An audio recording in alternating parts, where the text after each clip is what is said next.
Boa noite, pessoal, tudo bom?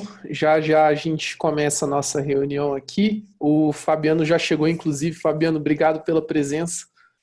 Sempre vou ser muito grato por você ter aceitado dividir um pouquinho aí do seu conhecimento com a gente. Sempre um prazer. Obrigado você pelo convite, Naue.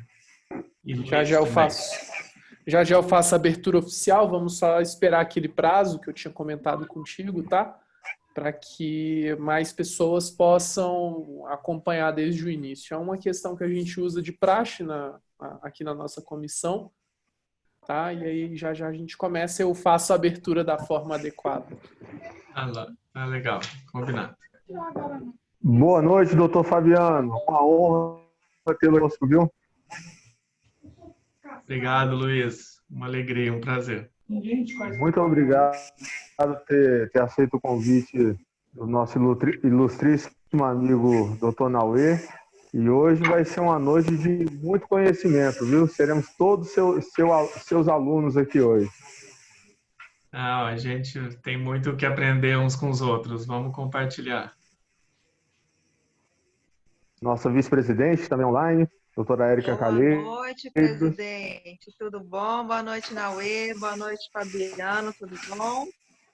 Boa noite, Érica. Prazer estar aqui com vocês. Ansiosa para assistir sua palestra. Que bom. Doutora Ana Paula também, do Conselho de Transparência do Distrito Federal, também está aqui nos prestigiando.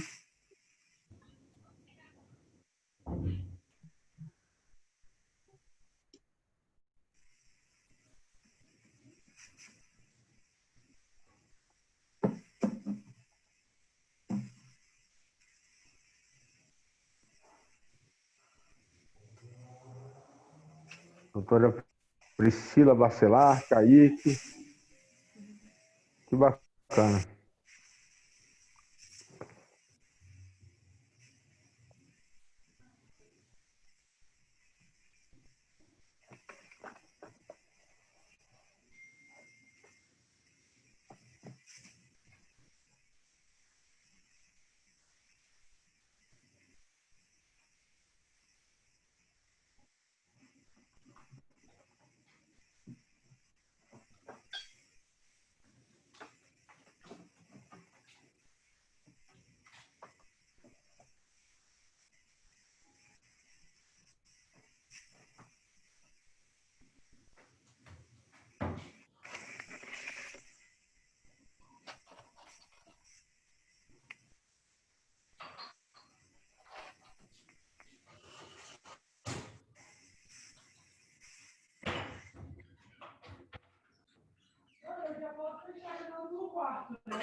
Bom, pessoal, então vamos dar andamento aqui, da abertura à nossa reunião. A gente está abrindo agora a 14ª reunião ordinária da Comissão de Combate à Corrupção. Eu não sou presidente, o presidente é o Luiz Landers. Eu estou só de mediador aqui nesse debate, né? Porque a gente vai sair um pouco do procedimento só para poder entregar a palavra ao nosso palestrante. Então, antes de iniciar a palestra, eu queria apresentar o Fabiano, tá, gente? Quem quem é o Fabiano. Ele é mestre e doutorando em Administração Pública e Governo pela Escola de Administração da Fundação Getúlio Vargas, São Paulo. Tem pós-graduação em Transparência e Anticorrupção pela Faculdade de Direito da Universidade do Chile e graduação em Comunicação Social pela Universidade Federal de Minas Gerais. Ele é escritor, autor do livro Lei de Acesso à Informação, Reforço ao Controle Democrático, e é um dos organizadores do livro Novas Medidas contra a Corrupção. Inclusive, eu devo dizer aqui que eu usei alguns pareceres que eu fiz para uma deputada para quem eu trabalhei, porque tem realmente muito texto bom lá. E, enfim, então ele é uma pessoa que tem um amplo conhecimento em relação a como se utilizar de mecanismos de transparência, e, em virtude disso, eu convidei para que viesse fazer uma exposição aqui para a gente, e ele muito gentilmente aceitou esse convite, né? Então, agradeço muito, tá, Fabiano? Obrigado mesmo. Eu posso dizer que eu agradeço em nome da comissão e de todas as outras pessoas que estão aqui presentes. Eu vou pedir uma gentileza a todas as pessoas que estão na reunião que mantenham os seus microfones desligados e também a câmera, pelo menos até o momento em que a gente abrir para o debate, tá? Para que sobrecarregue menos a estrutura de rede de todo mundo. A dinâmica da palestra vai ser bem simples. Nós vamos dar a palavra ao futuro doutor Fabiano. Já falta pouco, né? Acredito.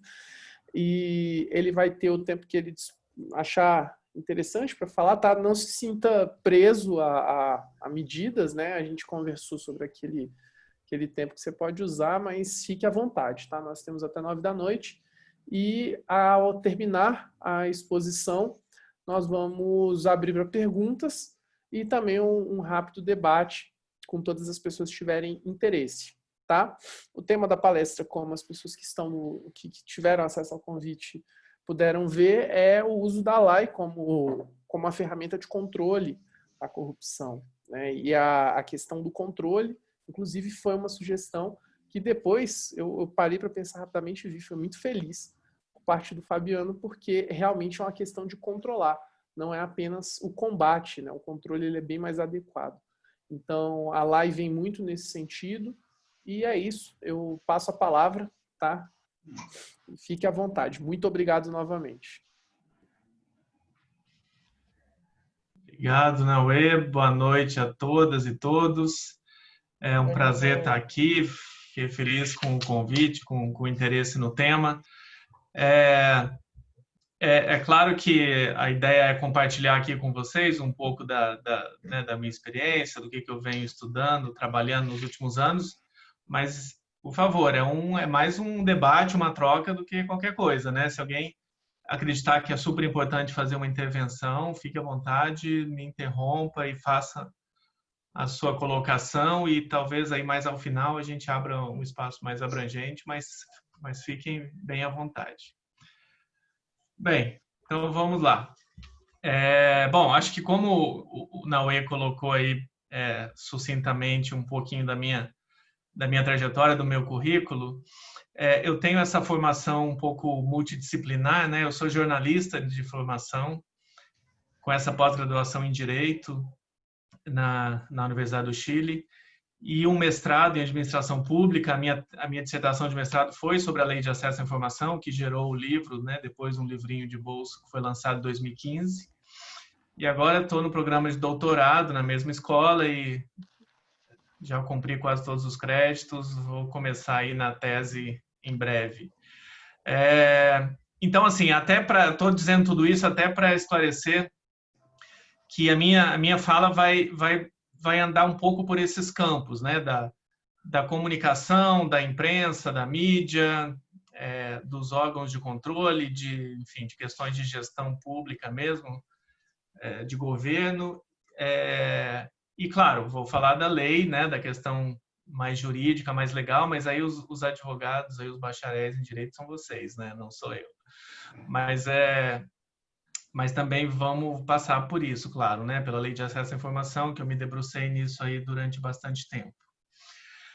Bom, a ideia não é ser muito acadêmico, né? Vou tentar mesclar um pouco uma reflexão, algumas considerações sobre prática e e teoria, mas vamos começar um pouquinho com conceito, com teoria. Acho que é bem importante para a gente entender da onde a gente fala, qual é a base conceitual a partir do qual a gente conversa, a gente fala e a gente age. Então, eu queria começar a falar sobre o conceito de transparência. Essa é uma palavra que ganhou muito terreno, né, nos últimos tempos. Começou-se a falar muito de transparência governamental, agora também se fala na transparência nas empresas. E todo mundo quer ser transparente, né? Ninguém é contra a transparência, todo mundo é transparente o tempo todo. Agora, esse conceito ele foi sendo tão usado e tão alargado, que no final, muitas vezes, ele não significa nada. Vamos pensar em quantas vezes vocês já ouviram o termo transparência conectado a diferentes noções. Por exemplo, é muito comum associar transparência com comunicação institucional. Então, assim, uma organização acredita que ela é transparente porque ela, nos seus canais institucionais, ela comunicou algo, ela fez um press release.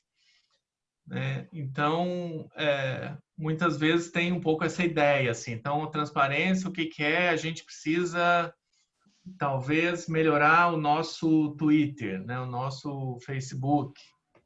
Então, eu acho que vocês já viram essa ideia um pouco, essa discussão associada à transparência com o canal de comunicação institucional. Vocês certamente já viram transparência como sinônimo de ética. Né? Então, é muito comum aí em reportagem, no jornalística, quando tem alguma denúncia, alguma reportagem investigativa, aí vem o investigado e fala, não, o nosso partido sempre agiu com transparência. Parece que está querendo dizer com ética, né? Mas, enfim, usou a palavra transparência. O que mais? Tem uma confusão muito comum, que se usa a transparência como sinônimo de prestação de contas. Então, como se ser transparente é você prestar contas. Você escrever aquele relatório de atividades, né? E aí alguma coisa que aconteceu lá no passado, e aí você faz o relatório de atividades, você prestou contas, aí você foi transparente. Bom, a gente poderia mencionar aí uma outra abordagem, uma outra noção que também é associada ao termo transparência. Agora, como é que a gente pode refletir esse conceito, então, a partir de todas essas visões, abordagens e associações? Olha, é claro que transparência tem relação com comunicação institucional. É evidente que transparência tem relação com ética, com integridade. É claro que transparência tem a ver com prestação de contas. Mas, se você mergulhar nos escritos, nos conceitos, nas ideias por trás de quem acredita que é importante promover transparência, que aponta os seus potenciais benefícios, você vai ver que, na verdade, transparência é acesso à informação. Acesso à informação, o que significa exatamente? Então, qual é o conceito de transparência com o qual eu trabalho e que está até no meu livro, na minha dissertação? Eu proponho uma definição de transparência que é assim: é o conjunto de mecanismos que permitem o acesso a informações tanto de uma maneira proativa como de uma maneira passiva. Isso é, tanto um mecanismo no qual uma pessoa solicita informação àquela organização, como da outra maneira, que a organização proativamente publica, dissemina informação, quer dizer, tanto da maneira proativa como da maneira passiva, informações que ajudam a uma pessoa que está de fora da organização a entender, compreender melhor o funcionamento da organização. Então, quer dizer, transparência tem muito mais a ver com acesso à informação a respeito do funcionamento das organizações, mais especificamente, do que esses outros conceitos meio abertos demais, de ética, de prestação de contas, enfim. Então, transparência é acesso à informação. Agora, não é acesso a qualquer informação de qualquer tipo, né? O conceito que eu acho mais legal de transparência é o seguinte: ele associa as abordagens de visibilidade e inferabilidade. Então, o que é isso? Quer dizer, é uma informação que você visualiza, é claro, né, que está acessível, você acessa aqueles dados, aquelas informações, mas não só isso. É uma informação, um conjunto de dados que te permite formular inferências. Quer dizer, te permite compreender, criar ideias, associações, entender o funcionamento daquilo. Quer dizer, se for uma informação muito antiga, se for uma informação muito genérica, muito incompleta, que você tem até acesso, você consegue visualizar, mas você não consegue compreender, você não consegue inferir nada, isso não é transparente. Então, a transparência, que eu vou usar aqui como sinônimo de acesso à informação, ela tem a ver com visibilidade e capacidade de inferir, capacidade de criar construções analíticas. Então, é disso que eu acho que a gente tem que ter em mente, é esse conceito de transparência que precisa estar bem claro, né? Então, não basta um partido político, uma empresa, uma organização qualquer, do setor público ou privado, dizer eu sou transparente. Porque eu publico o meu relatório anual de atividades. Porque eu tenho um Twitter que dialoga com os meus consumidores ou com os usuários dos meus serviços públicos. Isso não... Enfim, se a informação que é transmitida na rede social daquela organização for incompleta, for autoelogiosa, né? Que muitas vezes é isso, né? Um autoelogio. Enfim, se for informação que não é útil para você construir inferências, para você avaliar, analisar o funcionamento daquela organização, isso não é transparência, né? Isso pode ser marketing, publicidade, enfim, prestação de contas, né? O relatório anual de atividades, tal, prestação de contas, tal. Mas se a informação não permitir criar inferências, a visibilidade só, a acessibilidade só é insuficiente, né? Isso não configura acesso à informação, não configura transparência. Então, acho que esse é um primeiro conceito aí, uma primeira ideia que eu acho importante a gente ter em mente, né? Bom, com relação, então, agora, trabalhando a ideia da Lei de Acesso à Informação, e aí, num terceiro momento dessa exposição, eu vou tentar conectar essas ideias de transparência, acesso à informação e a Lei de Acesso à Informação brasileira, especificamente, na questão do controle da corrupção. Bom, algum comentário? Desculpe. Não? Não, creio que não. Pode seguir. Tá, então vamos lá. Então vamos falar sobre a Lei de Acesso à Informação, gente. A Lei de Acesso à Informação é absolutamente crucial para essa discussão toda, porque ela é o marco fundador, o marco legal desse conceito de transparência, né, com o qual a gente está trabalhando.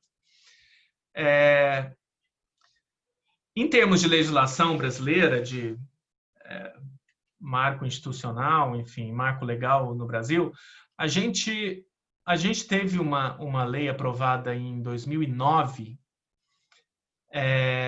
que ganhou na imprensa o codinome, aí, o apelido de Lei da Transparência. que é uma legislação muito boa, muito interessante, que, na verdade, ela altera a LRF, né, a Lei de Responsabilidade Fiscal. É uma lei complementar de 2009, de autoria do senador João Capiberibe, do Amapá. Ela é uma lei sobre o orçamento público. Então, ela altera a Lei de Responsabilidade Fiscal no que diz respeito à publicização proativa, quer dizer, né, publicar no site, enfim, de informação orçamentária.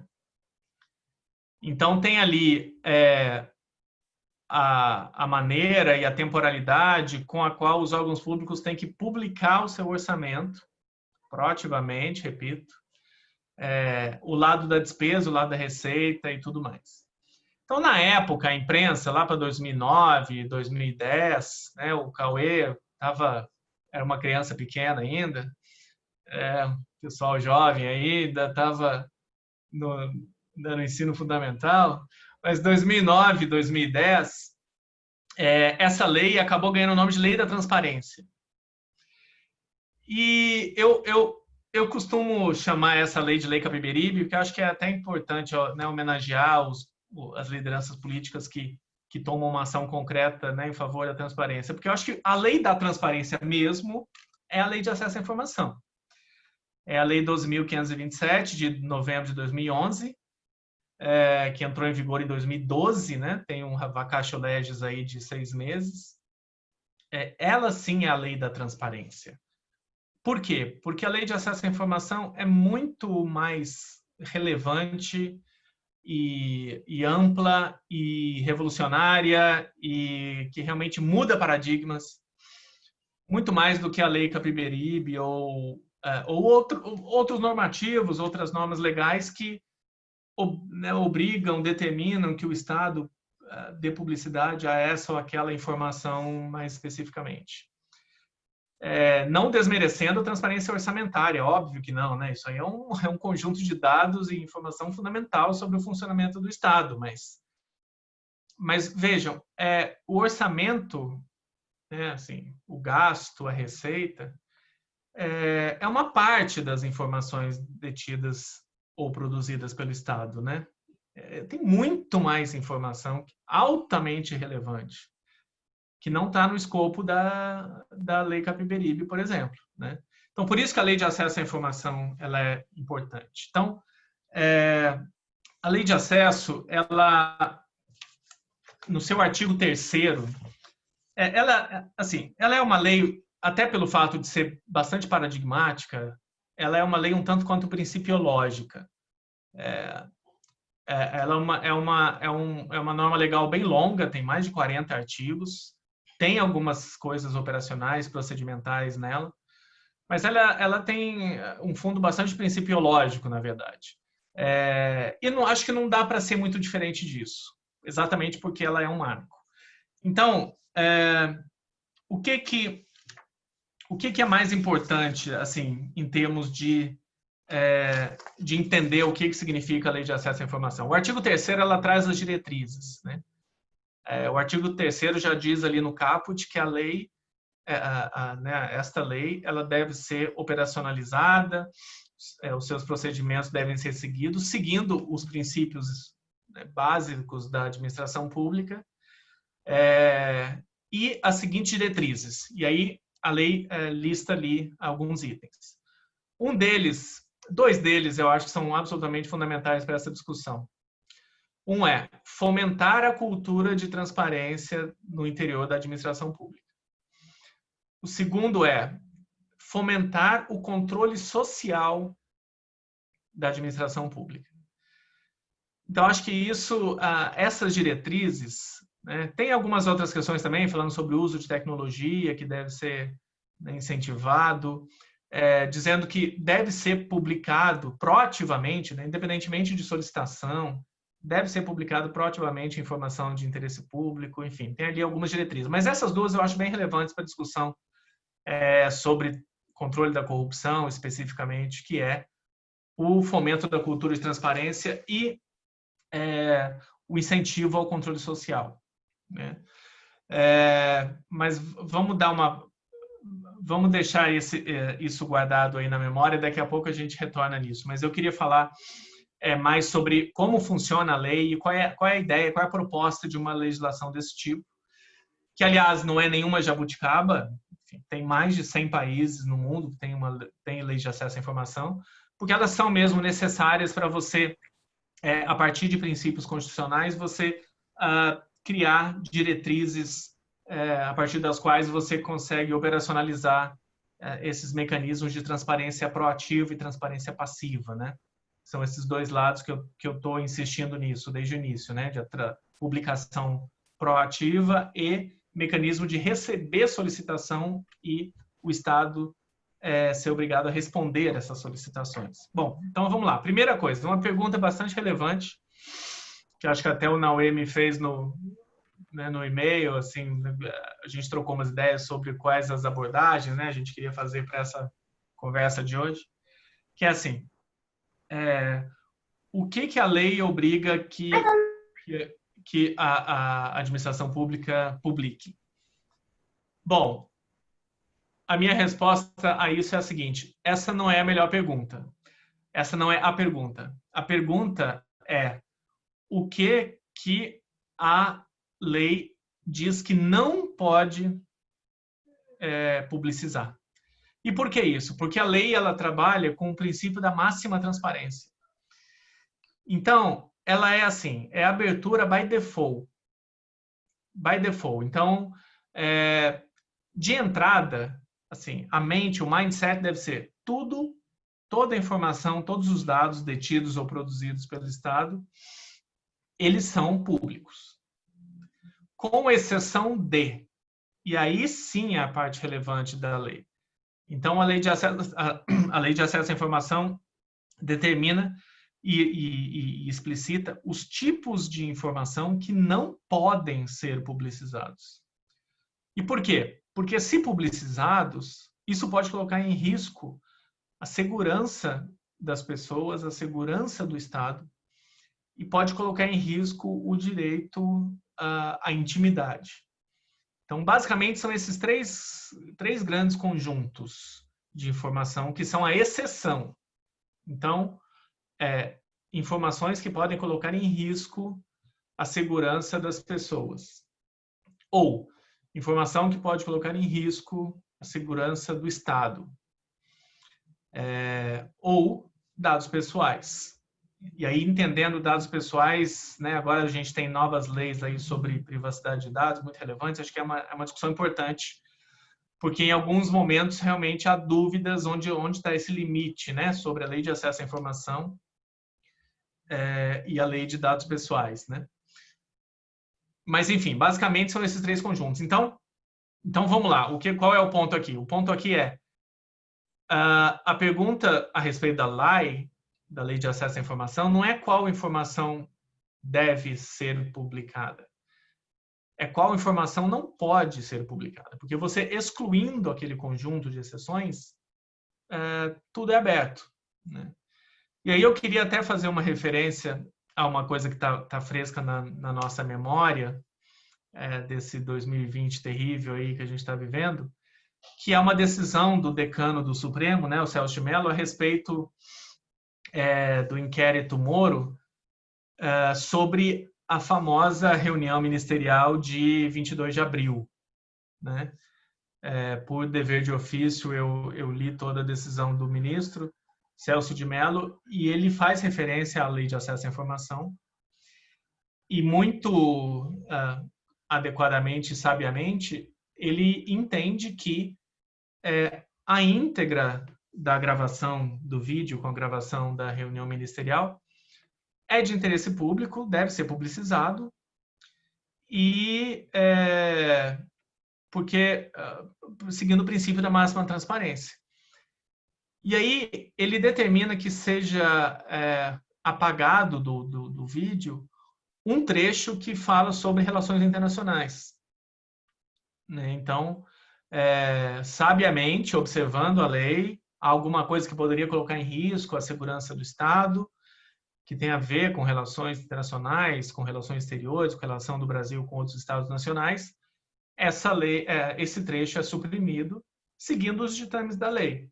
Agora, a avaliação, então, a respeito de todo o conjunto de informação, né? Quer dizer, as imagens do vídeo, a transcrição do vídeo, o que os ministros falaram, o que o presidente da República falou, o olhar que ele lança para esse conteúdo, para essas informações, o que não pode ser publicizado. E aí ele exclui. Porque, by default, né, assim, por princípio, a informação gerada ou detida pelo Estado é pública. Então, acho que isso é uma decisão importante, interessante, né, que cria aí, né, uma jurisprudência, enfim, né, cria uma referência importante para a gente entender a Lei de Acesso à Informação. Então, na prática, então, como é que a Lei de Acesso à Informação determina que o Estado deve agir? E aí a lei brasileira ela é bastante elogiada nos círculos internacionais, porque em alguns países ela não é tão abrangente como no Brasil. No Brasil, a Lei de Acesso à Informação vale para todos os 3 poderes, para o Ministério Público, para os entes subnacionais todos. Então, para tudo que é .gov, .jus, né? Então, .leg. Então, para todos os órgãos da administração pública, direta, indireta, enfim. Então, ela é válida, né? O escopo é bem ampliado, né? E ela vale até para autarquias federais criadas para disciplinar, né, e orientar atividades de classe, né? Então, por exemplo, o Conselho Federal da OAB, né? Todos os conselhos federais, enfim, eles estão sujeitos à Lei de Acesso à Informação. Então, isso com relação ao escopo. Com relação a procedimentos, como eu mencionei anteriormente, né, no seu artigo 3º, a lei determina que, né, uma das diretrizes é o uso de tecnologia da informação. Então, tem um dos seus artigos também, o artigo 8º, que determina o uso de plataformas online, inclusive com informações estruturadas para que possam ser acessíveis por sistemas externos, porque a gente sabe que as máquinas podem processar a informação, e aí aquela discussão inicial que a gente teve sobre inferência, né? É claro que o nosso cérebro pode fazer várias inferências, mas se você tiver uma máquina, quem manja aí de tecnologia sabe, né, o Big Data, enfim, né, ele pode recolher uma quantidade enorme de dados e gerar conhecimento a partir dessas informações, né? Então, a Lei de Acesso à Informação brasileira já é bastante moderna nesse sentido também, né? Ela diz que os sites governamentais eles devem ser organizados de maneira estruturada para permitir acesso de sistemas externos, né? Daí que a gestão da informação é fundamental no Estado, né? Fundamental. Para que informação que não pode de maneira nenhuma ser vazada, ser disseminada, porque pode colocar em risco as pessoas, pode colocar em risco o Estado, isso não pode ser capturado, né? Nem por pessoas, nem por máquinas, obviamente, né? Então, isso é um setor importante da gestão pública brasileira que muitas vezes não é dada a devida atenção, né?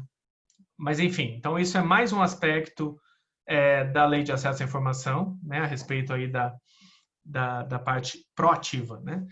E a respeito da parte passiva, é importante também a gente entender os mecanismos que a Lei de Acesso à Informação traz. E aí, nessa parte, ela é bem pouco principiológica, ela é bem procedimental.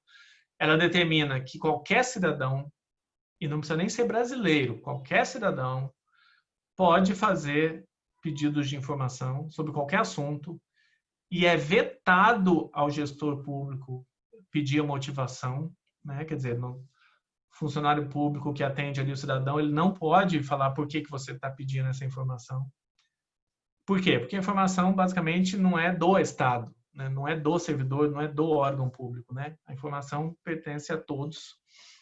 Então, é vetado ao órgão pedir justificativa, né? Então, qualquer cidadão pode pedir qualquer informação e o Estado ele deve obrigatoriamente responder em até 20 dias corridos, prorrogáveis por mais 10 mediante justificativa.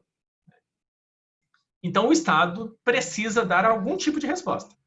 Pode até responder, olha, o seu pedido de informação diz respeito a dados, informações que, se divulgados, podem colocar em risco a segurança das pessoas e tal, então nós não vamos te entregar a informação que você está pedindo. Tudo bem, isso é uma resposta, mas é uma resposta, né? O que não pode, o que não é aceitável pela lei, é não responder, é ignorar a solicitação do cidadão. Então, esse é o primeiro prazo, né? 20 dias prorrogáveis por mais 10. E a lei também determina que no âmbito do Executivo Federal, a CGU, ela é encarregada de implementar a lei, e também determina, lá no artigo 45, salvo engano, que outros órgãos e estados e municípios, né, outros poderes, também precisam criar os seus mecanismos internos. Para quê? Para poder registrar pedidos de informação, responder ao cidadão e criar mecanismos de recursais. Então, se a resposta negativa não é satisfatória, ou mesmo alguma informação, mas que foi insuficiente, né, na visão do cidadão, do requerente, ele pode fazer um recurso, né, e no âmbito do Executivo Federal ele pode fazer recursos 3 vezes. Né? Ele pode recorrer a um superior hierárquico daquele funcionário público que fez o primeiro atendimento, ele pode recorrer uma segunda vez para a autoridade máxima daquele órgão, então isso chega lá no nível do gabinete de ministro, né? E ele pode recorrer uma terceira vez para uma comissão interministerial. Então, no Executivo Federal existe esse procedimento bem desenhado, né? A CGU trabalha com esses temas há mais de 10 anos, tem muita expertise dentro da CGU, né, da Controladoria Geral da União nesse sentido. É uma expertise muito importante, né? Então, basicamente, assim, bastante sucintamente, essa é a maneira como funciona a Lei de Acesso à Informação, seus principais pontos, e daí a importância, né, dela na discussão de transparência sobre a Lei de Acesso à Informação, porque, repito, qualquer informação pode ser solicitada, não apenas informação sobre gasto público, né, sobre transparência orçamentária, né, mas absolutamente qualquer informação, o que é muito positivo, tem um potencial muito positivo de ajudar no controle das ações estatais e, claro, no controle da corrupção. Né? Então, enfim, deixa eu beber um pouquinho de água aqui, que eu estou falando muito. Molhar um pouco a boca aqui. Então, vamos lá. Eu falei um pouquinho, então, sobre transparência, né, os conceitos, as abordagens, né, e aquilo que eu acho que é o mais relevante da gente capturar da ideia de transparência. Falei agora um pouco sobre lei de acesso à informação, né, a lei brasileira, como ela funciona, seus mecanismos e os seus pontos mais importantes. Então, muito bem. O que isso tem a ver, então, com o controle social, com o controle da corrupção, que é o tema da nossa palestra, né? Bom, então, mais uma vez, eu vou pedir licença para começar de maneira um pouco acadêmica, um pouco na teoria, mas já a gente passa para questões mais práticas, né? Corrupção, né? Dizem que é a segunda profissão mais antiga do mundo, né? Dos corruptos e corruptores. Então, o que é o conceito de corrupção? Também é um conceito que também vem sendo muito discutido na academia, na literatura, porque no senso comum, né, pode parecer uma coisa mais ou menos trivial, todo mundo sabe o que é corrupção, mas existem contornos importantes aí, existem nuances bem importantes para a gente discutir o que é a corrupção. Um termo bastante disseminado, um conceito, né, enfim, uma descrição bastante disseminada de que a corrupção é o abuso do poder confiado, do poder delegado. Essa é uma noção de corrupção que, principalmente a Transparência Internacional, que é uma ONG muito respeitada, que faz um trabalho muito interessante, eu já trabalhei com eles também há bastante tempo, eles eles disseminaram isso mundo afora, principalmente a partir dos anos 90 ali. Porque hoje em dia, e isso é interessante também, um parêntese, hoje em dia a gente fala de corrupção o tempo todo, enfim, mas não era bem assim, até os anos 90, mais ou menos, né? Eu já vi uma palestra de um dos fundadores da Transparência Internacional, um senhor alemão, que trabalhou muito tempo no Banco Mundial, e ele falava que nos seus relatórios internos, nos seus documentos internos, o próprio Banco Mundial não usava a palavra corrupção, era tipo um tabu falar de corrupção entre governos e tal, né? Então, eles até usavam um código, usavam the C-word, né? Então, era meio que um código, assim. A partir dos anos 90, né, provavelmente com o fim das ditaduras comunistas e militares, civil-militares, né, com mais internet, mais disseminação de informação, isso foi, esse tabu foi, enfim, né, foi caindo por terra, mas não é um assunto que era discutido há muito tempo. Mas, enfim, a definição de corrupção muito conhecida internacionalmente é essa, abuso de poder delegado, poder confiado, que na verdade é uma noção que se encaixa na corrupção do setor público. Então, a ideia é um pouco assim, as pessoas confiaram principalmente aquele político, né, mais o agente político do que o agente, enfim, funcionário público de baixo ou médio escalão. A gente confiou, delegou poder àquele agente e ele está abusando do seu poder, né, enriquecendo ilicitamente, tendo vantagens indevidas, tal. Então, esse era um conceito inicial de corrupção que ficou muito conhecido, né, internacionalmente, tanto em áreas de enfim, organismos multilaterais e até na literatura acadêmica mesmo, científica. Só que mais recentemente a gente tem trabalhado com o conceito de corrupção um pouco mais abrangente, né? Então, em que sentido? No sentido de que existe, por exemplo, uma diferenciação entre o que é a grande corrupção e o que é a pequena corrupção. Entre o que é a corrupção política e a corrupção burocrática. Então, acho que é importante também nessa discussão a gente entender esses diferentes conceitos. Então, por exemplo, o que é grande corrupção e pequena corrupção? Não é só o valor que é transacionado. Você tem que pensar no impacto de como funciona o mecanismo. Então, por exemplo, o que é pequena corrupção?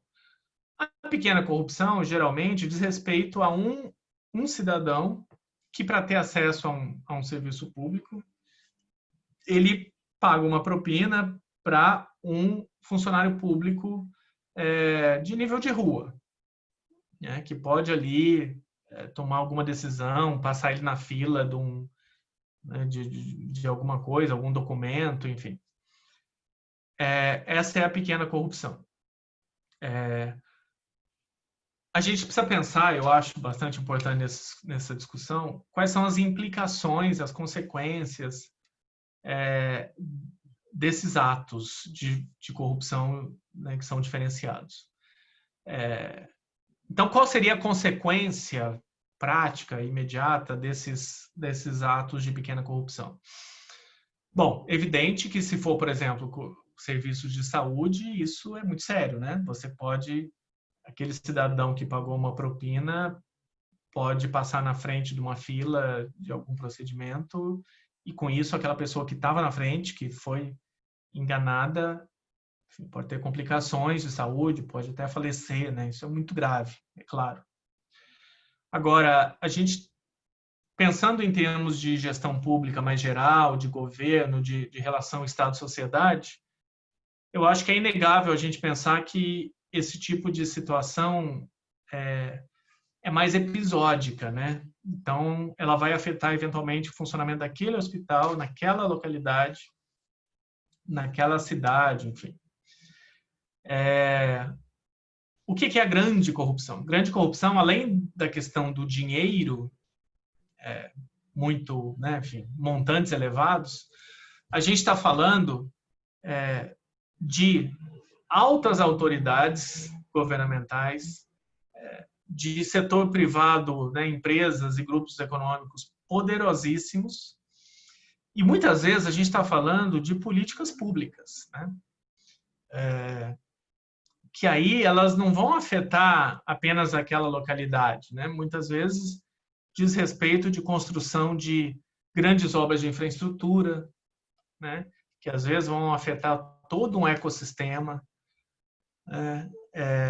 A gente está falando de muito dinheiro que muitas vezes não vai para o bolso de uma pessoa, para o bolso do político, né? Mas vai para irrigar campanhas, né, eleitorais. E aí, o impacto da grande corrupção, então, se você for pensar nisso, é na desigualdade da competição eleitoral, né, no distorcimento, né, enfim, de uma maneira que você prejudica a equidade de uma campanha eleitoral, de uma corrida eleitoral, né? E com isso você afeta até a confiança das pessoas, dos cidadãos nas instituições. Olha o impacto que isso gera, né? Isso é um impacto enorme, enorme. E se a gente for pensar nos mecanismos da grande corrupção, como é que ela funciona, né? Ela precisa de mecanismos muito sofisticados, não só da transferência do recurso, como da maneira de usar o recurso, de lavar o recurso, né? Então, tem toda uma discussão internacional, por exemplo, a respeito dos intermediários. E aí me permitam aí uma provocação. Isso tem a ver com várias profissões. Por exemplo, advogados prestando serviços jurídicos, facilitando o branqueamento de capitais, né? Então, existe isso, né? Existem contadores, né? Contadores que ajudam também a fazer todo tipo de trama ali. Algumas são lacunas que existem mesmo, enfim. Então, é uma questão de realmente de tentar melhorar a legislação, melhorar a fiscalização, o controle. Mas algumas são, né, realmente conhecendo um pouco os meandros, né? Você dando um jeito ali de sonegar imposto, né? E aí você tem várias profissões, assim, joalherias, né? Acho que quem acompanha esse noticiário, por exemplo, de corrupção muito de perto, sabe que no Rio de Janeiro, até há pouco tempo, acho que semana passada, teve um leilão das joias que o ex-governador Sérgio Cabral tinha comprado, né, com dinheiro da corrupção. Aquilo só foi possível, né, adquirir aquele monte de joia com dinheiro ilícito, porque teve uma joalheria que topou fazer isso, né? Que topou vender. Né? Se você for mergulhar ali nos documentos de investigação, eu, por dever de ofício, eu fiz isso, a H. Stern, né, a joalheria, ela declarou que sim, tinha uma salinha especial ali no fundo, no Rio de Janeiro, uma loja específica, que os clientes especiais iam lá e não precisava, né, assim, não precisava de todos né, todos os controles que a gente precisa fazer, né? O ano passado eu fiz aniversário de casamento, fui comprar uma pequena joia para minha esposa, nada caro, enfim, sei lá, acho que não era nem R$1.000. E eu precisei preencher todo um cadastro e fazer, né, toda uma declaração, porque o controle, eu falei, não, tá certo, acho que é isso mesmo. Mas aí, enquanto isso, o ex-governador tinha uma salinha especial lá na joalheria, né, para fazer esses procedimentos, né? Então, complicado, né? Então, assim, eu tô trazendo toda essa discussão sobre conceito de corrupção e algumas historinhas para ilustrar, só para passar a ideia de que eu acho que quando a corrupção é um tema tóxico, né? Então, enfim, mobiliza paixões, e aí você é muito utilizado, é uma arma poderosíssima, então muito utilizado por grupos ideológicos, né, políticos. Então, enfim, né, isso a gente sabe, né, historicamente aqui, né, no Brasil, a UDN e tudo mais, e grupos querem atacar uns aos outros dizendo que o outro é corrupto, enfim. Eu acho que toda vez que a gente pensa e conversa sobre corrupção a partir de uma visão excessivamente moralista e e um tanto quanto partidarizada, ideologizada, com preferências político-partidárias, a gente não consegue conversar direito, né? Eu acho que é importante, então, toda vez que a gente discutir corrupção, a gente partir de conceitos e de pensar quais são as implicações né, dessas práticas, né? O que envolve, quem deve ser responsabilizado, que tipo de modificação legislativa, comportamental a gente precisa, né? Então né, enfim, é um tema complexo, né? Então, quer dizer, acho que é importante, queria trazer um pouco essa visão né, do que é, né, corrupção e como que a gente precisa olhar para isso, eu acho, né, com menos paixões. Bom, para fechar, para finalizar, acho que falei muito, queria ouvir vocês. Agora vamos tentar fazer um link sobre transparência e corrupção, né? Então, a gente falou de transparência, né, da ideia do conceito de transparência, muito atrelado ao acesso à informação, acesso a dados que permitem construir conhecimento, construir inferências. E aí a gente falou de corrupção, né, e como o Naue falou ali no comecinho, eu propus que o nome dessa conversa, né, o título, em vez de combate à corrupção, fosse controle, né, da corrupção.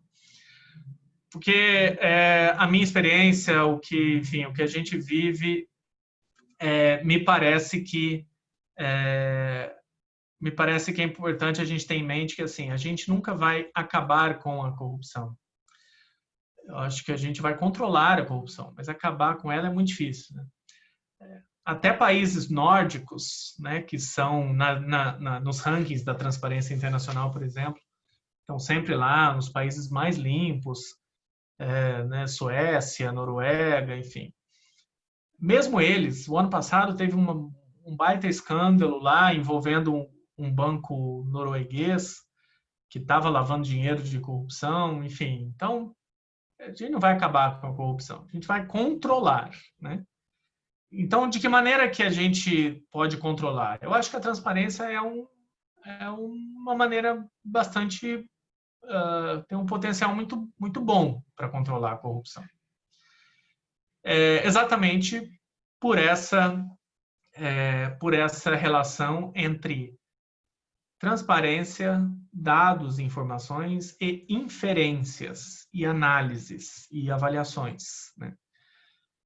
Então, se você for observar, né, eu comentei aqui sobre investigações, enfim, que por dever de ofício, né, às vezes a gente tem que mergulhar ali nas acusações do Ministério Público, nas peças acusatórias, enfim.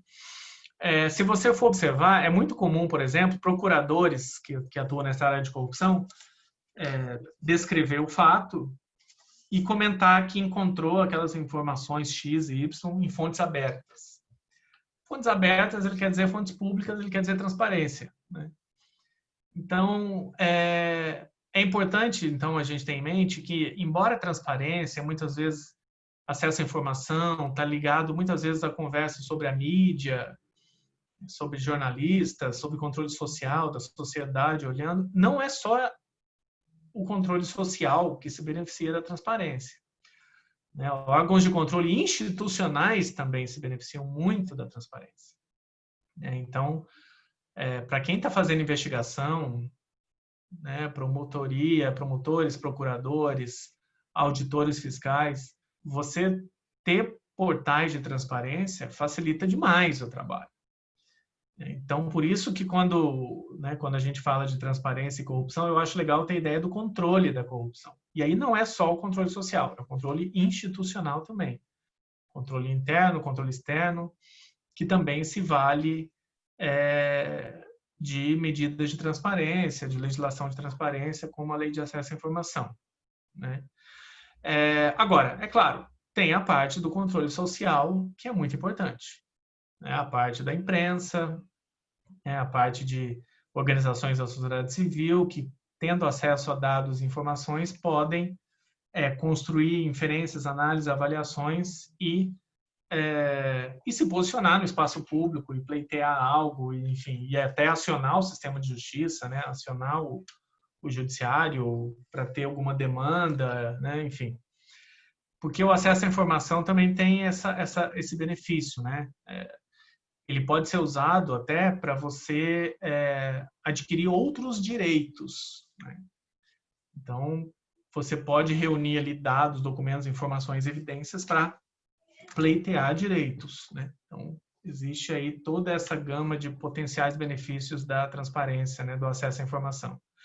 Agora, como é que funciona a relação, então, entre transparência e controle social da corrupção, né? Eu falei aqui do controle institucional, né? Órgãos de investigação, de auditoria, utilizando fontes abertas, né, para fazer o seu trabalho de controle. Mas e o controle social da corrupção? Bom, em grande medida é feito pela mídia, né? Evidentemente que é feito pela imprensa. É claro que a imprensa, e eu tenho muita tranquilidade em falar isso, porque eu sou jornalista de formação, cheguei a trabalhar em redação lá há 20 anos atrás, nem tanto, 15, 16 anos atrás.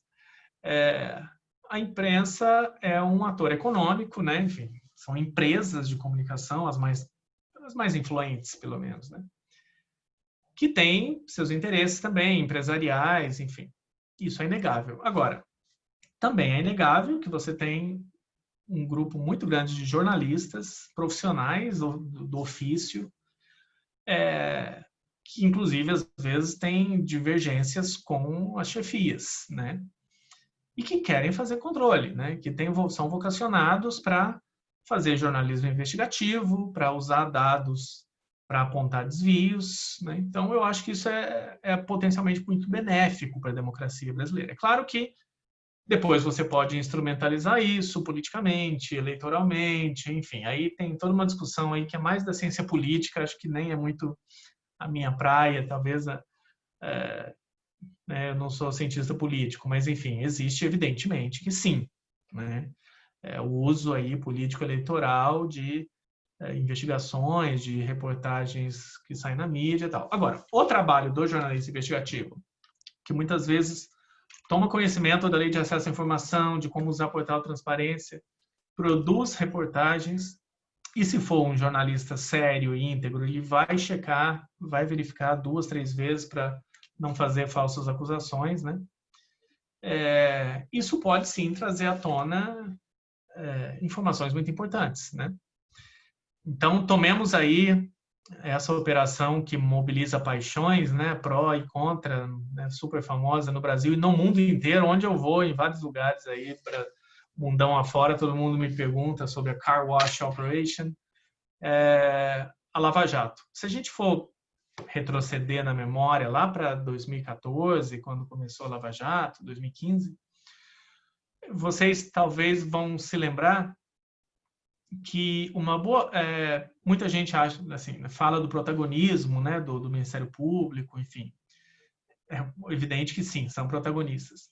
Mas eu imagino que talvez se não fossem os mecanismos de transparência, se não fosse a imprensa, essas investigações não teriam escalado tanto, né? Talvez até num mau sentido aí, mas num bom sentido também, né? As coisas foram aparecendo e a gente conseguiu entender um pouco melhor como funciona, principalmente a grande corrupção no Brasil. O que a transparência tem a ver com a Lava Jato, o controle social tem a ver com o que se falou da Lava Jato? Se vocês forem se lembrar, uma boa parte das reportagens que começaram a sair, elas começaram a fazer vínculos com financiamento de campanha. E aí tem um aspecto institucional no Brasil que é bastante positivo, né? Às vezes a gente esquece de celebrar, né, as coisas positivas do nosso país, que é a transparência sobre financiamento de campanhas, né? Se você for comparar, por exemplo, com um país da América Latina, aqui no Brasil a situação é bem mais transparente, né?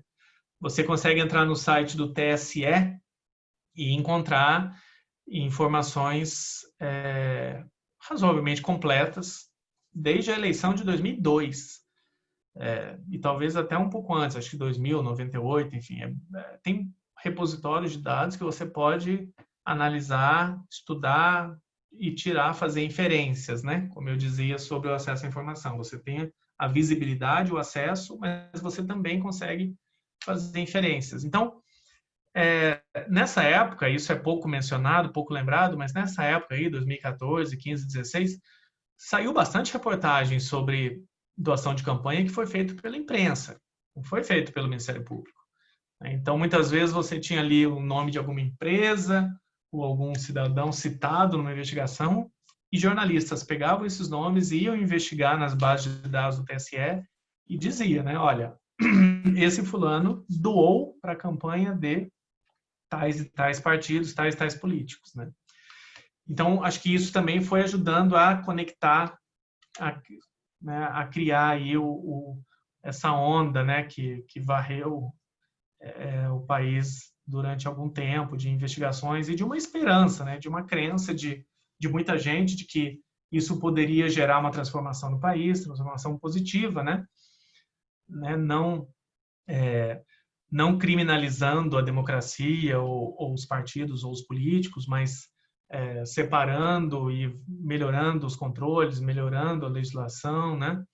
Porque eu elogiei aqui o TSE, né, pela transparência dos dados de campanha, mas, por outro lado, a gente sabe que o TSE tem muita dificuldade em julgar contas de campanha, né? Isso não é bem feito. O controle do dinheiro que é feito, ele é aberto, é transparente, mas o controle mesmo institucional que deveria ter sido, né, ser feito, investigações mais céleres e sanção a partidos e políticos que usam mal o dinheiro em campanha, isso não é feito, né?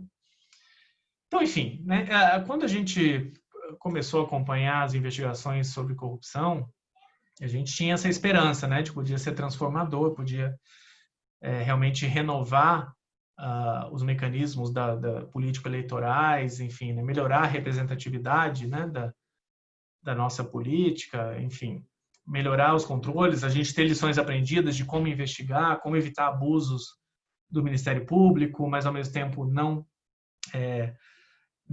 afetar a autonomia, né, de procuradores de primeira instância que querem investigar, enfim. Existem muitas lições aprendidas que a gente poderia ter aprendido, né, que a gente poderia ter usado para fazer reformas necessárias, enfim. E algumas delas, inclusive, está no livro que eu ajudei a organizar, As Novas Medidas contra a Corrupção.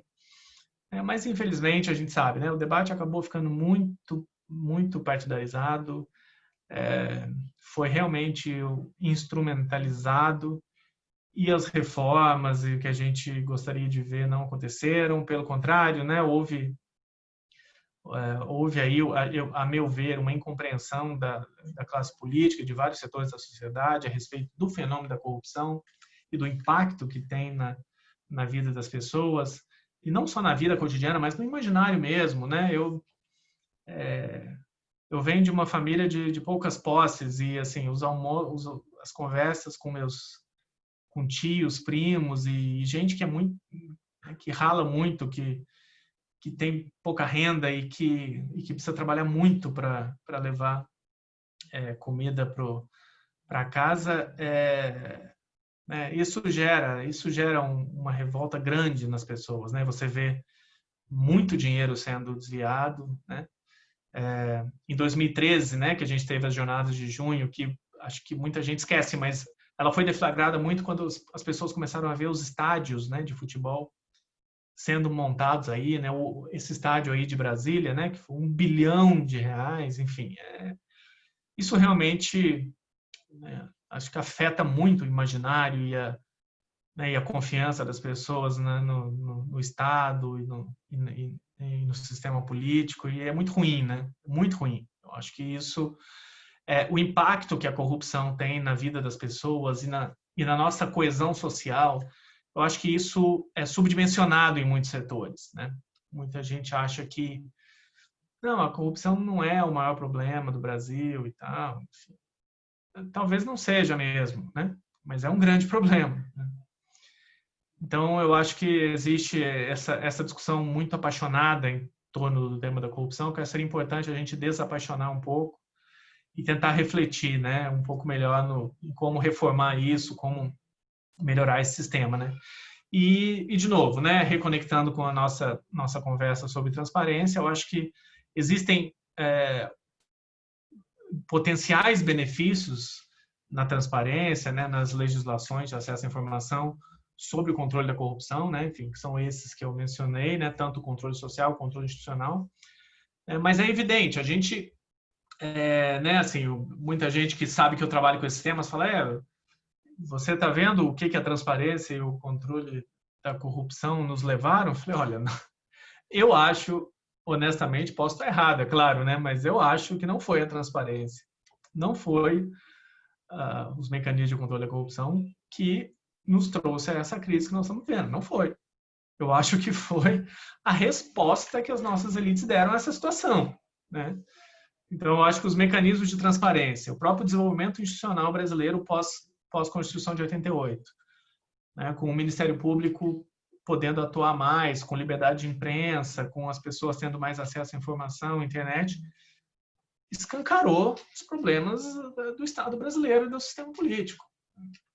Então, eu acho que a oportunidade que a gente poderia ter tido alguns anos atrás, e acho que ainda, enfim, tenhamos esperança de que a janela de oportunidade ainda não se fechou, mas eu acho que a gente está vivendo uma crise, não é por conta do combate à corrupção, não é por conta da transparência. Eu acho que é a resposta insuficiente, inadequada que as nossas elites políticas e econômicas deram a tudo que se deu visibilidade, né? A tudo que a gente passou a conhecer. Então, eu acho que é um pouco com essa mensagem que eu queria encerrar aqui essa fala, né? Então, reforçar que eu acredito que mecanismos de transparência e de controle da corrupção são fundamentais para um sistema democrático, para uma civilização, enfim, para a coesão social, né? Então, acho que mas são mecanismos perigosos, né? A gente tem que saber lidar bem com eles para não extrapolar e não criar crises, né, como a que a gente vem criando, né? Acho que isso depende muito da habilidade também das nossas elites, dos nossos formadores de opinião, né? Eu acho que, infelizmente, foram muito inábeis, né, de uns anos para cá, ao lidar com tudo que a gente acabou tomando conhecimento, né? Mas, enfim, continuo acreditando que, né, enfim, que a vida em coletividade tem jeito, que o Estado tem como ser reformado, tem como ser mais representativo, e que a gente possa ter mais transparência, mais ética, né, mais prestação de contas, enfim, boa comunicação e consiga controlar a corrupção a níveis satisfatórios, né? E que a gente possa evoluir como sociedade. Enfim. Acho que isso ainda está posto, ainda é um desafio posto, né? E, bom, e é isso, pessoal. Acho que eu falei demais. Queria também ouvir um pouco vocês, reações, não só perguntas, mas comentários, críticas. Fiquem super à vontade. E, novamente, obrigado pelo convite. É sempre um prazer.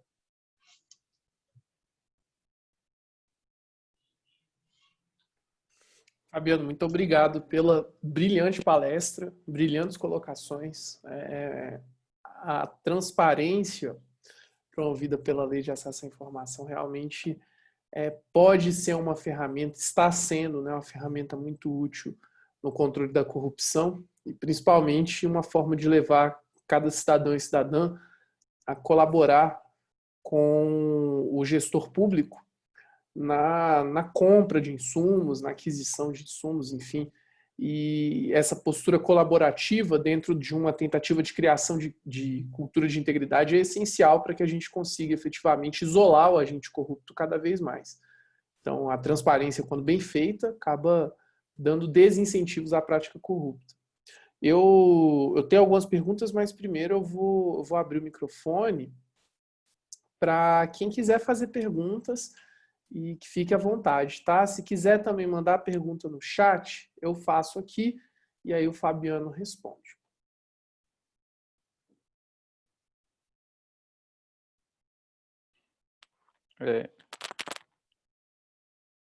Boa noite, eu estou mais ou menos escuro aqui. Olá, Fabiano.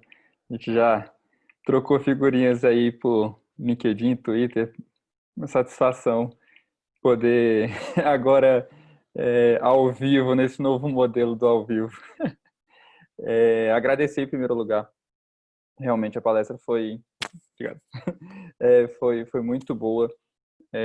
Me instigou várias perguntas aqui, mas para ficar em uma que talvez eu tenha até dúvida pessoal mesmo, assim, em relação à resposta à transparência. Em que sentido?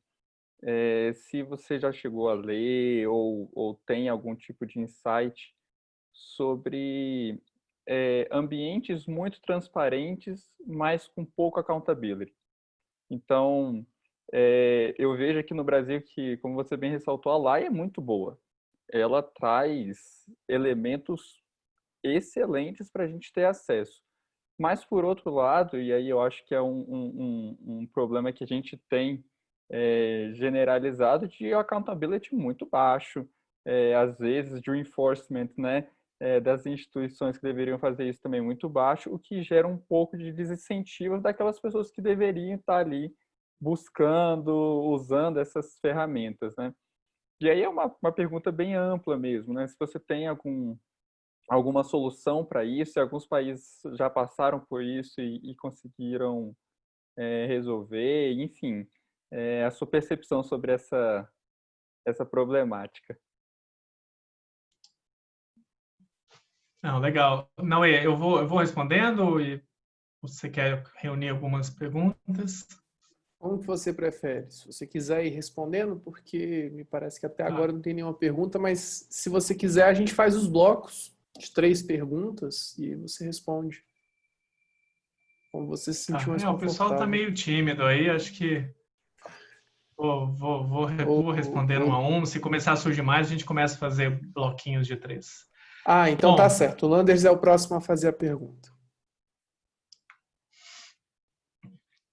Tá, deixa eu responder então o Kaique primeiro, que aí depois a gente vai, enfim. Tá aparecendo perguntas, vamos fazer bloquinho de 3, vai, melhor. Diga lá, Luiz. Bom, primeiro, parabenizá-lo, professor Fabiano. Posso chamar de doutor Fabiano, que eu que não sou nem doutorando, se eu chamar de doutor, imagine um doutorando. Parabéns pela palestra, pelo conhecimento que compartilhou aqui conosco.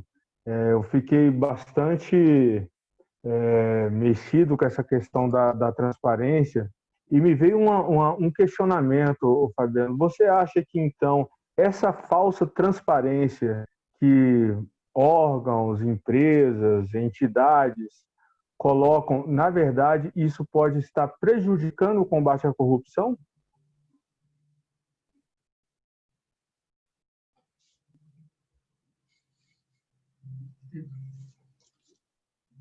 Legal, Luiz. Boa pergunta.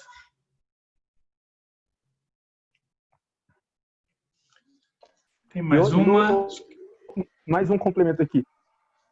Se existe alguma ferramenta para desconstituirmos essa falsa transparência? Uhum.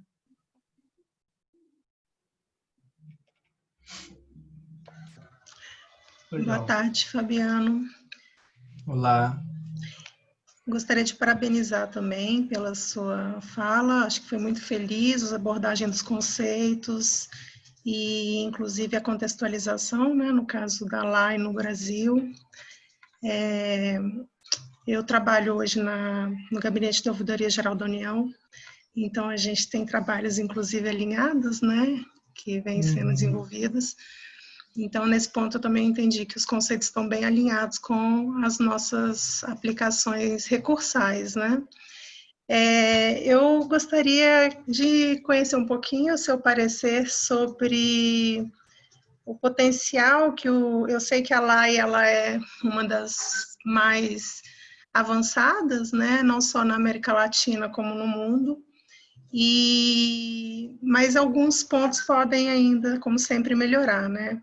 Então, a questão da inclusão, né, dos digitalmente não incluídos, a questão inclusive dos partidos políticos. Eu achei que você foi muito feliz em abordar a transparência dada pelo TSE, mas a dificuldade de controle, né, pelo próprio tribunal.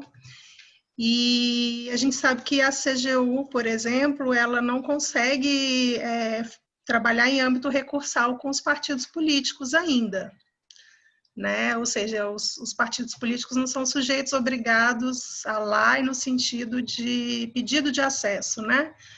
Eu gostaria que você pudesse abordar um pouquinho esse tema, né, dos partidos políticos quanto à obrigação passiva, da transparência passiva. Obrigada. Legal. Então tá, temos 3 perguntas excelentes aqui. Deixa eu tentar discutir um pouco. A pergunta do Kaique é muito boa sobre baixa accountability. Exatamente, né? Enfim, eu não usei esse termo, muitas vezes o pessoal reclama que, né, usando o termo em inglês e tal, mas tem 2 artigos acadêmicos muito conhecidos aqui no Brasil, escritos por brasileiros, que a discussão é exatamente essa. Será que dá para traduzir accountability para o português? E spoiler, os 2 artigos acham que não dá para traduzir accountability em português, é melhor usar accountability mesmo, porque é um conceito que vai além de prestação de contas, né? Envolve um pouco de prestação de contas e um pouco de responsabilização, né? E aí acho que a pergunta do Kaique é bem feliz também nesse sentido, né? Porque, de fato, a gente tem no Brasil essa situação, esse contexto em que muitos cenários e muitos contextos, enfim, né, você tem um razoável grau de transparência, mas não tem accountability, né? E aí eu te respondo, né? Você perguntou se eu conheço situações e como resolver. Sim, né? Eu acho que isso, como a lei de acesso à informação de fato abriu bastante coisa, né? Essa coisa de portal de transparência virou uma boa prática que a CGU implementou há muitos anos, né, antes da lei de acesso à informação, e acabou disseminando pelo país. Isso acabou colocando, comparativamente, bastante informação na mão das pessoas, o que fazia elas reagirem, né? É para isso que serve a transparência mesmo, né? E aí você muitas vezes não tem a responsabilização, não tem accountability, não tem prestação de contas daquele sujeito que detém o poder e que foi, né, submetido a questionamentos a partir da transparência. Isso é péssimo, né? Eu acho que isso é péssimo para a democracia, tudo aquilo que a gente entende normativamente de como é que vai acontecer. Vai ter informação, aí vai ter questionamento, aí vai ter correção de rumo, responsabilização, então tudo vai ficar bom. Na teoria, a prática é outra, né? Então, na prática, a teoria é outra, quer dizer. Então, é muito ruim, né? Isso existe mesmo, isso é péssimo. Agora, como resolver isso, né? Qual é a ferramenta? Olha, eu acho que é uma reflexão legal para a gente fazer, né? Num espaço que a gente fala sobre leis, né? Num espaço aí cedido, a gente está na OAB, né? As leis não resolvem tudo, né? Eu acho que também tem uma questão de consensos sociais a respeito de algumas questões, né? E existem desenvolvimentos institucionais que acontecem a partir desses consensos, né? E aí, sim, tem que ter legislação, mas também tem que ter expertise técnica, tem que ter liderança política, e tem que ter... eu tinha um professor na FGV de ciência política que ele falava que não gostava do termo liderança política, né? Quer dizer, do termo vontade política. Porque vontade política não existe, né? O que existe é a liderança política ser estimulada a tomar uma decisão ou outra, a liderar um país, um órgão, enfim, numa direção ou na outra. Então, eu acho que o que muitas vezes fomenta é isso. Falta é isso, né? Você ter um consenso social de que é importante responsabilizar, é importante corrigir os rumos. A transparência mostrou isso. As pessoas sabem que esse tipo de coisa está acontecendo. Todo mundo já sabe. Então, se a gente não tomar providência, isso vai ser muito ruim para a coletividade, para o Estado. Então, enfim, eu acho que falta um consenso social, acho que falta uma compreensão de que é preciso responsabilizar, é preciso punir, é preciso, sim, dar respostas para as pessoas, né? É claro que a gente não quer também uma situação de Estado policial, punitivista, prende todo mundo antes de investigar, não é isso. Agora, na investigação, já demonstrou, já tem evidência fática, autoria, materialidade, você precisa punir, né? E aí até falando uma coisa que não tem tanto a ver com corrupção, mas avaliação de política pública, né? Que a transparência também ajuda nisso, né? Então você está vendo que aquilo não funciona, existem evidências, existem opiniões de experts, existem pesquisas que falam que aquilo não está dando certo, você tem que punir administrativamente, enfim, né, civilmente, mas tem que punir, falar, não, isso não vai acontecer, né? Isso não pode acontecer, a gente tem que mudar essa política. Então, de fato, isso é muito ruim, mas acho que talvez falta essa construção do consenso social de que é importante ter correções de rumos e que isso vai mexer, né? Vai mexer com poderes, vai mexer com privilégios, né? Então, essa é a parte mais difícil. Mas realmente tem essa lacuna e é aí um desafio para nós. A pergunta do Luiz eu achei bastante interessante também, essa falsa transparência, né? E aí eu acho que talvez, Luiz, a resposta é um pouco no mesmo sentido. Assim. Eu acho que precisa de termos um entendimento, assim, um consenso social de que transparência não é você falar eu sou ético, né? Você falar eu fiz tudo bonitinho, né? Eu coloquei ali, né? Olha uma questão interessante para a gente pensar nessa linha.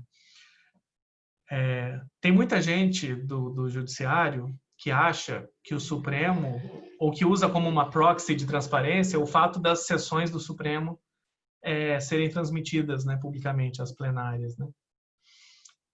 Tem gente que bate na tecla, olha como nossa justiça é transparente, nosso judiciário é transparente, né? E aí tem gente que até acha que está errado, né? Enfim, que não deveria ser transmitido e tal, que aí é transparência demais.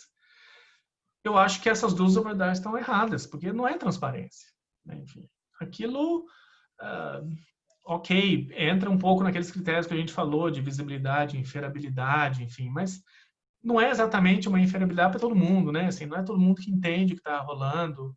Existem ali algumas coisas cifradas. Então, assim, não é uma falsa transparência aquilo ali, né? Falsa transparência.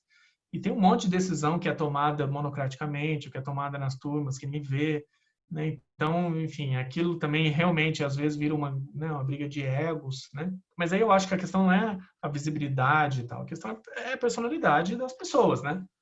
Você vê que tem ali, principalmente as ministras, né? Elas têm um desempenho técnico comedido, né? E não entram em polêmicas com colegas, né? Então, enfim, né? Então, publicidade exatamente, né? O Luiz está falando. As sessões supremas é publicidade, enfim, não é transparência, né? Então, eu acho que é isso, Luiz. Eu acho que falta... E aí é isso, né? Assim, muita gente, às vezes, fica falando, né? O presidente da República, agora, esses dias mesmo, ele fez uma publicação, né? Dizendo que não tem corrupção no meu governo e tal, que nós somos tudo... Eu não sei se ele usou a palavra transparente, mas seus apoiadores usam e tal.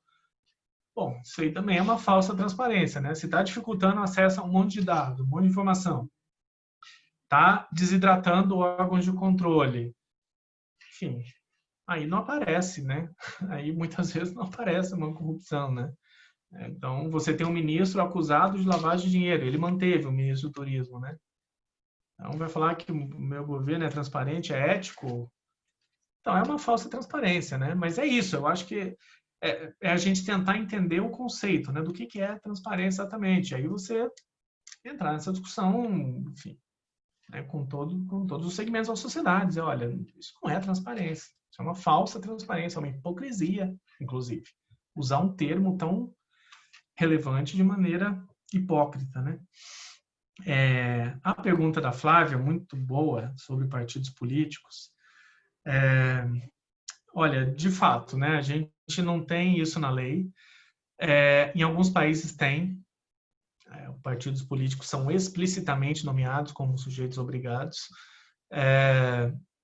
Existe uma discussão no âmbito interamericano, no sistema interamericano, a OEA, que você, né, conhece a Lei de Acesso à Informação, deve saber. A gente teve uma lei modelo da OEA que orientou muitos países das Américas, que é de 2010. E essa proposta de lei, né, uma lei modelo e tal, tipo um projeto de lei, está sendo revista. Eu participei de um evento ano passado, ano retrasado, em Bogotá até, e aí tinha gente de toda a América Latina e tal, e a gente estava discutindo a lei modelo 2.0. E o principal ponto de discussão aquele dia foi a inclusão explícita de sujeitos obrigados que não estão geralmente nas leis, partidos políticos, sindicatos, igrejas, enfim, são atores sociais que têm enorme influência na vida do cidadão, que têm uma enorme influência nos governos,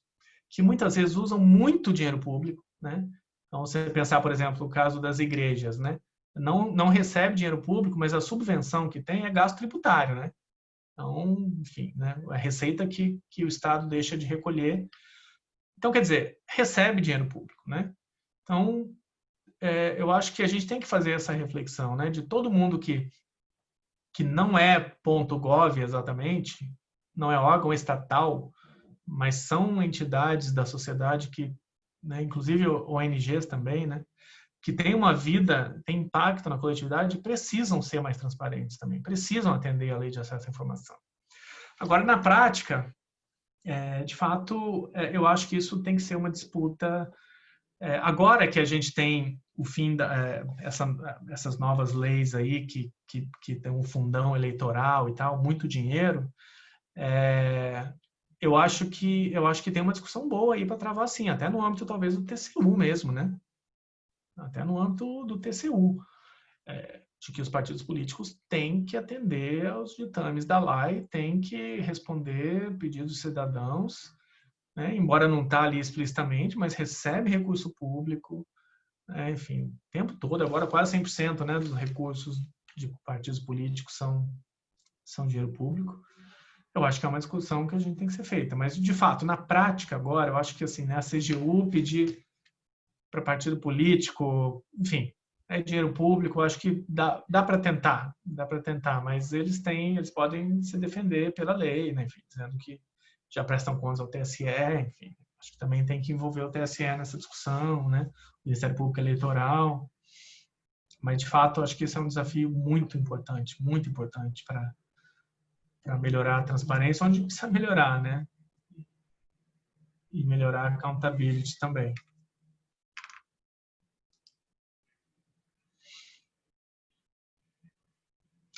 Estou lendo aqui a comentário da Flávia. Não, lei modelo não é vinculante, é realmente uma proposição, né? Mas eu achei legal que isso já está aparecendo muito forte, né, nas discussões, né? Inclusive, né, de lei modelo, né? Então, se a lei modelo realmente botar os partidos políticos, já vai ser uma pressão, né? Enfim, é um argumento a mais que a gente tem para incluir partidos políticos, né?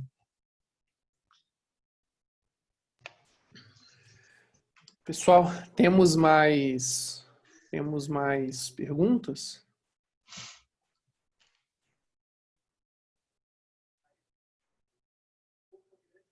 Bom, como não temos mais perguntas... Oi. Eu queria fazer, Opa. Rafael. Opa, pode ir lá.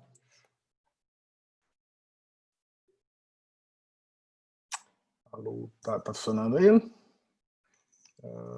Alguém me dá um feedback, por favor? Aqui tá certinho. Beleza.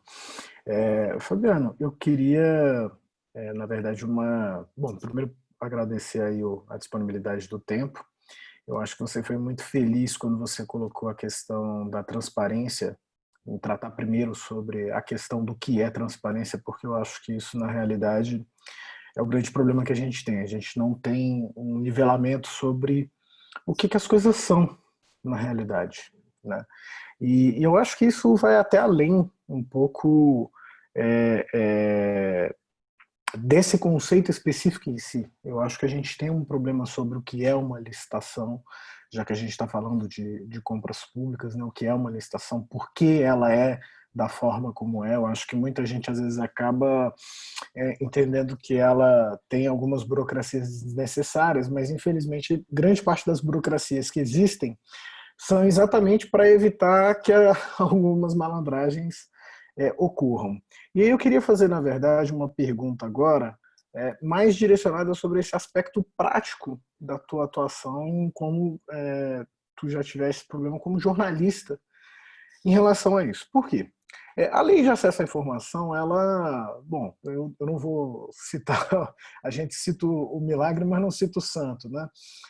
Mas é muito comum que muitos clientes, pelo menos alguns com os quais eu já tive e também conversando com outros colegas, é muito comum que os clientes se utilizem, né, da lei de acesso à informação para obter informações sobre concorrentes, para, enfim, obter alguma informação para antecipar algum movimento de planejamento, de contratação, enfim, né? E, obviamente, da mesma forma, os jornalistas também utilizam essa ferramenta porque, na verdade, faz parte do seu trabalho.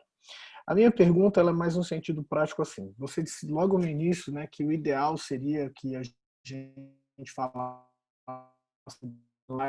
uma ferramenta de controle. E eu queria saber, no aspecto prático, como que você, jornalista, na sua atividade, você consegue obter essa informação por ela? Por quê? Porque a gente sabe que a lei de acesso à informação ela tem instâncias, né? E muitas das vezes a informação ali ela pode ser negada e muitas vezes informações que deveriam ser públicas, como você colocou, porque a transparência na realidade é que é a regra, né? E aí, como é que vocês lidam com essa informação? E eu comento isso porque, assim, no caso das empresas, algumas geralmente param no meio do caminho porque, enfim, ela não quer se expor, ela sabe que às vezes o gestor ali não vale a pena, às vezes ela não quer levar para a CGU, no caso, por exemplo, da União, que é o órgão que vai decidir, né, finalmente sobre isso. Então, assim, as empresas geralmente param, né, por questões principalmente relacionadas a isso, algum medo de sentido. E o jornalista, o papel dele, ao fim e ao cabo, é sempre Tá picotando um pouco, incomodar. Rafael. Você conseguiu pegar a última parte? Eu vou desativar meu vídeo aqui, porque eu acho que fica Não. na conexão. Você conseguiu pegar a última parte?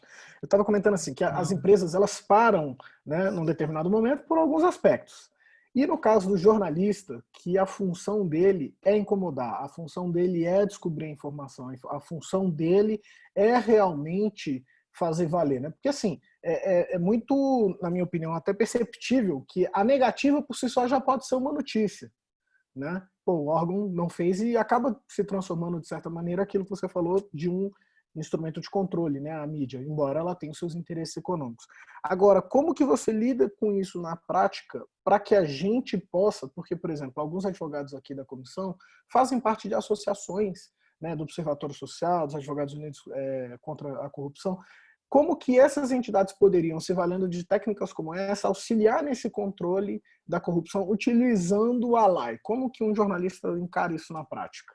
Como é que funciona o métier de vocês aí? Olha, assim, picotou algumas vezes, mas deixa eu ver se eu entendi a pergunta. O que funciona muitas vezes, e aí é claro, né, como todas as profissões, tem os bons jornalistas e aqueles que são fracos, né? E aí eu não digo nem em termos de ética, né? Tem gente que consegue, de fato, ter um trabalho relevante, sério, profissional, e tem gente que, enfim, não consegue compreender bem a ferramenta, né? Toda a ideia por trás, enfim, faz reportagens fracas, né? E aí, é claro, e aí tem a coisa do bem intencionado, do mal intencionado, né? Agora, o que eu acho importante é o seguinte, usar a lei como ferramenta de corrupção, e principalmente a parte passiva, né, você fazer pedido de informação, é preciso ter estratégia, né? Eu acho que os melhores jornalistas, eles fazem assim, eles têm estratégia. Então, se você usar a lei como um jornalista, né, para fazer pedido sobre uma licitação, isso já vai acender um alerta, né? No órgão demandado, no gestor encarregado, fala, puxa, isso aqui é jornalista pedindo, porque eu sei, enfim, a gente sabe que o gestor, e aí é uma questão até procedimental que eu acho que precisa de ajuste, que é o fato de o nome do requerente muitas vezes aparecer, né? E aí o cara já dá um Google ali de quem é que fez o pedido, nossa, é jornalista. Enfim, o cara tem que ter estratégia, né? Se ele está olhando uma licitação que ele acha que tem problema, eu acho que ele precisa ter estratégia, e aí até uma questão de estratégia, mas também de ir mais a fundo, né? Não ser injusto, de fazer de tentar pegar mais dados, um histórico de licitações daquele órgão, sei, né, alguns anos ou alguns tipos de compras naquele tipo de produto ou serviço que está sendo contratado, fazer uma análise, fazer uma comparação para ver se tem problemas, enfim, né? Então, eu acho que é assim que deveria ser, né? O uso ideal, né?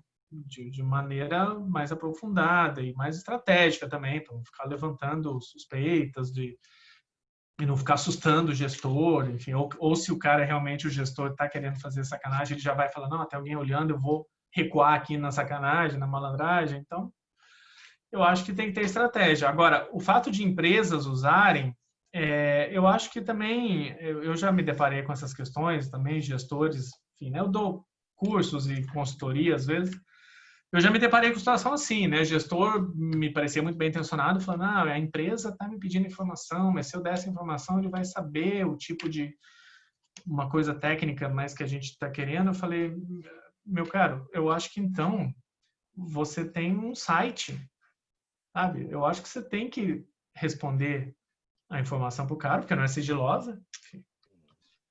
E você tem que publicizar isso para não dar prioridade para o camarada que foi esperto e usou a lei na transparência passiva. Se você quer proteger o seu órgão, transparência ativa. Então, todos os concorrentes vão ficar sabendo dessa especificação técnica que você está buscando. Vai até melhorar, em tese, né, a competição. Então, eu acho que tem esses meandros e essas estratégias mesmo, que tanto quem está pedindo como quem está respondendo precisa né, conhecer. Eu fiz... Não sei se eu respondi. Eu acho que... Responder em parte, mas eu fiz essa pergunta exatamente por causa desse estica e puxa de forças. Porque, assim, ao mesmo tempo que a gente pode considerar, como tu disseste aí, de ter uma licitação melhor, com preços melhores porque os concorrentes estão sabendo, por outro lado a gente poderia ter o efeito reverso, que é exatamente todo mundo se antecipando a qual é o produto, né, diminua menos a margem de competição, e especialmente nos casos em que a gente tem aí cartel, enfim, crimes econômicos envolvidos, que a gente não pode também desconsiderar esse tipo de situação. Então a minha pergunta ela foi nesse sentido, porque assim, muitas vezes a gente como advogado na atuação com a OAB, né, a gente enfrenta essas dificuldades. Solicitou, o Luiz Lander pode falar aí, a gente fez um ofício, acho que para a Câmara dos Deputados, que até hoje não foi respondido. E eu queria, né, entender essas estratégias que vocês usam, até para que a gente, como OAB ou como outras entidades, possa utilizar essas estratégias também, porque no fim das contas todo mundo é cidadão e, assim, se a informação já tivesse divulgada, a gente não precisaria fazer nada disso. Então eu entendo que a gente não está fazendo nada de errado. A estratégia nossa é para exigir nada mais do que já não seria devido por natureza, né? Então a ideia era entender como que se utiliza isso, porque assim, nas empresas é muito comum, utiliza o nome de algum funcionário, de outra pessoa para poder fazer, né, as pesquisas, mas jornalista é mais complicado, porque o cara vem carimbado, né? Às vezes na primeira ele até passa, mas na segunda saiu a notícia e já era, né? E aí, como é que fica? Eu acho que é isso, né? O cara tem que usar essas estratégias, assim como as empresas usam também, né? Enfim, pedir para um colega fazer.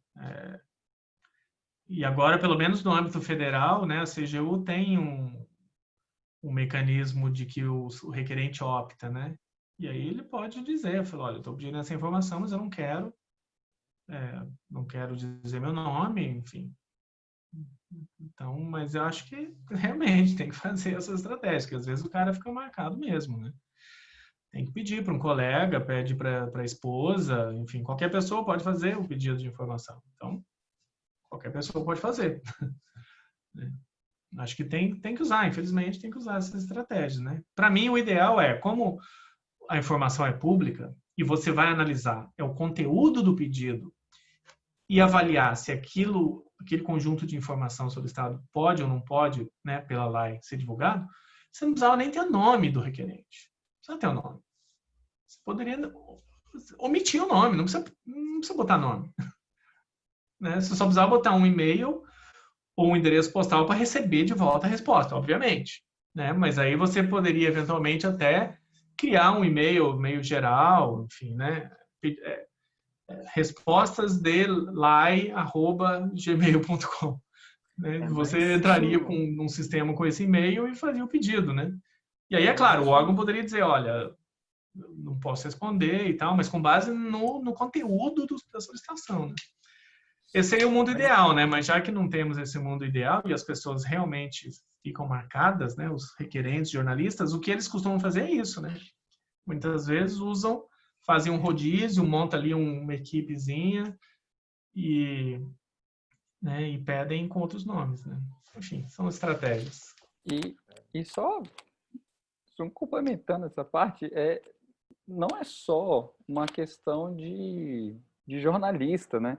Então, eu que tenho uma pegada acadêmica também, vira e mexe, busco dados públicos para analisar uma política pública de controle de corrupção, se foi eficiente ou não. Eu tive um problema com o Ministério Público justamente por causa disso.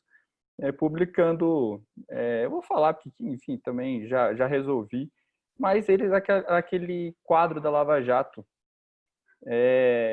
não sei quantos dias de prisão, não sei quantas pessoas condenadas e tal, não sei quantos milhões de reais recuperados. E a minha pergunta foi muito simples. Quanto que trouxe por pessoa, quanto que foi recuperação por processo ou por réu, para ver se a conta, aquela famosa conta do Gary Becker, batia, né? E não veio. Até hoje não veio. Eu acabei fazendo o meu artigo, na verdade, só em relação à pena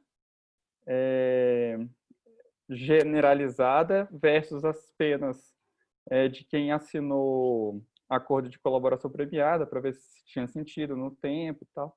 Mas ela ficou enviesada, porque eles, na época, não queriam falar também do acordo de colaboração que eles fizeram com os executivos da Odebrecht. Então, eles não queriam pormenorizar, botavam apenas como um grupo de 73 executivos e não o pormenorizado. Então, só complementando, acaba que não sendo apenas para jornalistas, mas também para quem quer fazer análise de políticas públicas, quem trabalha em think tanks, para quem está querendo trabalhar até na área acadêmica também. A gente precisa disso para fazer o nosso trabalho.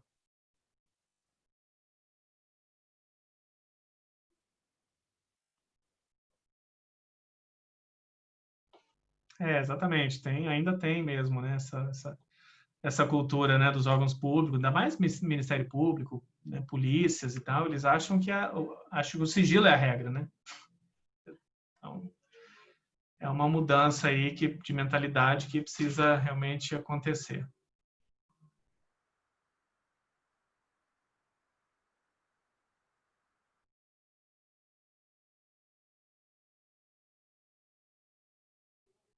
Bom, pessoal, então eu estou vendo aqui que realmente não tem mais perguntas. Não, mentira. Tem uma pergunta aqui da Érica. Ela quer saber sobre experiências internacionais em relação à transparência, relacionadas a sindicatos, organizações sociais, etc.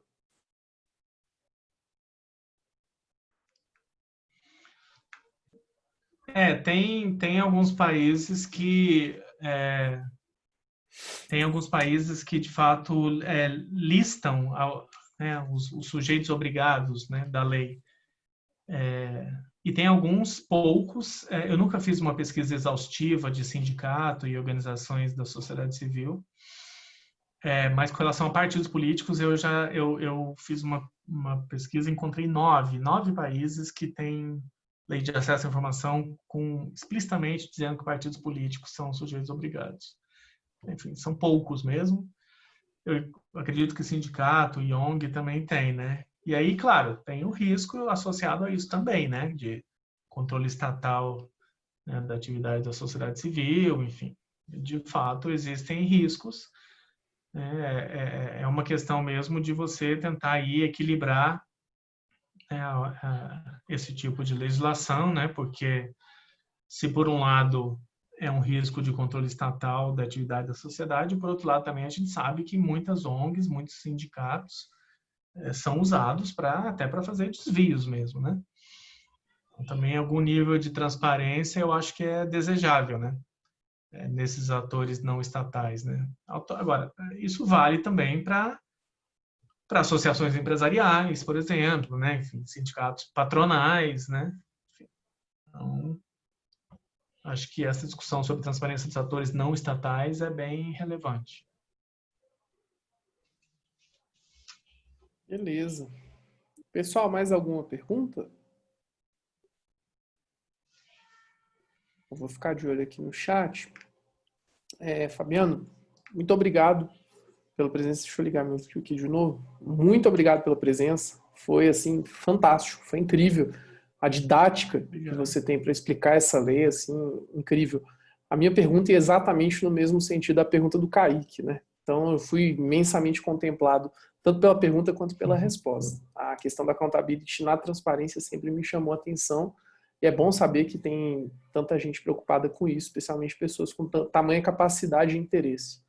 Eu queria deixar claro aqui que você pode contar conosco, tá? Muito obrigado, gente. Depois, vocês quiserem, as redes sociais do Fabiano são extremamente abertas. É incrível como ele é uma pessoa muito aberta, muito acessível. E eu recomendo muito que vocês estejam nas redes sociais dele, tá? Eu estou no Twitter e no LinkedIn. E, assim, incrível como tem sempre um fluxo de informações muito bom. E, enfim, ele é uma pessoa fantástica, assim, o pouco contato já dá para ver. Agradeço demais, agradeço a todas as pessoas presentes aqui na nossa reunião. Uma coisa que foi me atinando aqui, enquanto você falava, é que a necessidade maior é que a gente realmente comece a caminhar para a cultura de integridade, para que a gente crie esse chamado consenso social. É preciso do consenso, porque sem esse consenso, qualquer combate à corrupção vai acabar sendo frívolo, vai acabar sendo bem pontual e não vai resolver o problema de fato. E aí vai ser, sei lá, cloroquina, né? Vai ser esse tipo de coisa assim que, no fim das contas, se curar um sintoma é muito, não ataca a causa principal. Então, agradeço. Saiba que a comissão está a seu dispor, tá? Inclusive, quando eu encerrar aqui, eu vou abrir para o presidente, para a vice-presidente, enfim, se eles quiserem dar uma palavra. E muito obrigado mesmo por vir dividir isso conosco, especialmente nesse contexto tão desafiador que a gente está vivendo, mas que permite esse tipo de interação. Obrigado mesmo, obrigado a todo mundo que participou. Então, antes de encerrar, eu vou passar a palavra ao presidente Landers, à vice-presidente Érica, caso a nossa secretária de junta também queira dar uma palavra, a doutora Paula, por favor, fique à vontade. Bom, eu vou ser o mais breve possível. Mais uma vez, agradecer ao professor.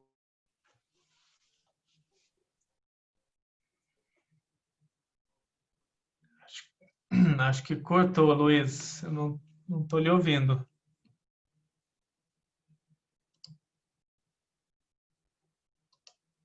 Vai ter uma cortada mesmo.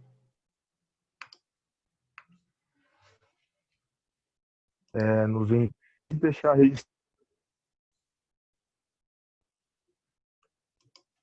Alô?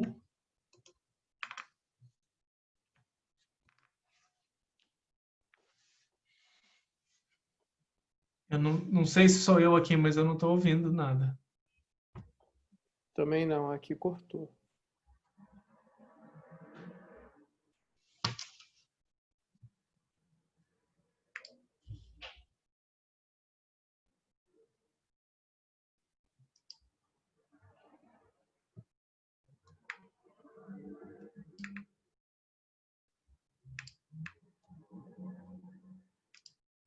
Bom, eu acho que o Landers caiu, deve ter sido a internet.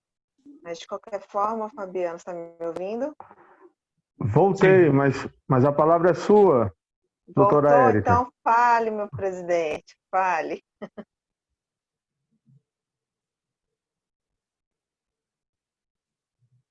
Agora você está no mudo, Luiz.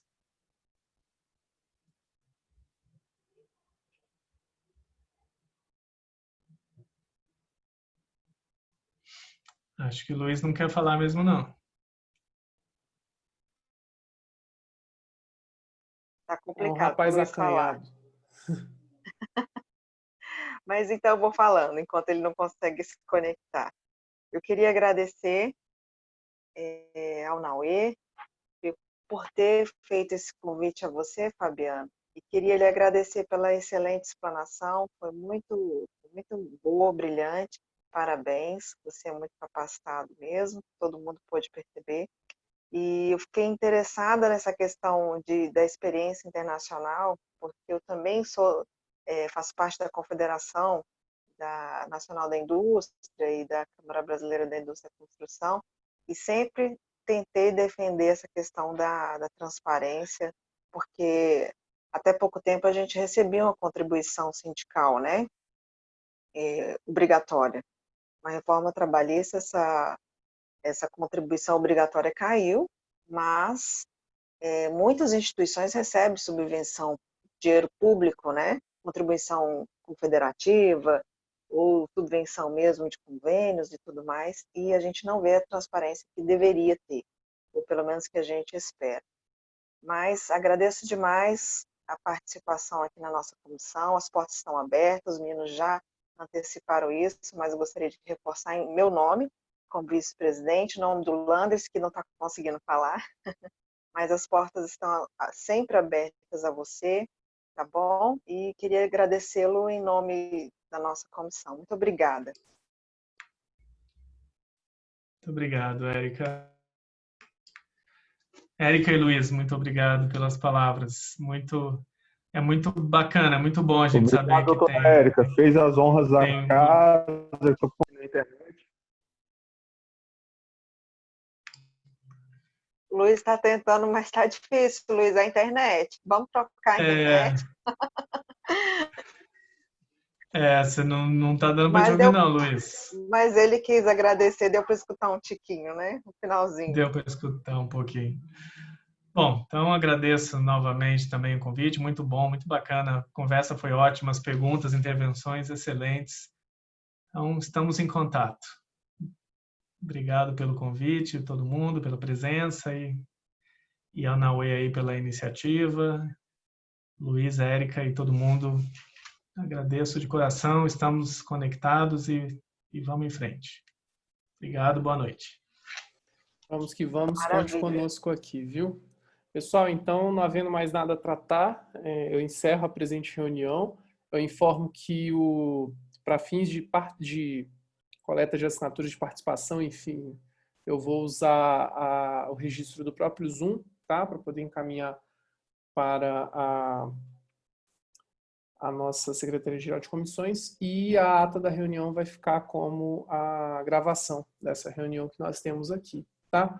Então, eu encerro a presente reunião e convoco a próxima para a primeira terça-feira de setembro de 2020, que seja 1º de setembro de 2020, tá? Se cuidem, não adoeçam, vai por mim uma experiência ruim, e qualquer coisa estamos aqui. Fabiano, obrigado novamente, obrigado a todo mundo que participou.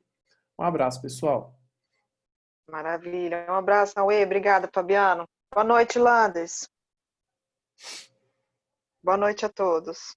Boa noite a todos e todas. Desculpem aqui o problema aqui com a minha internet. Tá? Obrigado, Fabiano. Obrigado, Naue. Obrigado, Érica. Valeu demais. Brigadão. Boa noite, gente.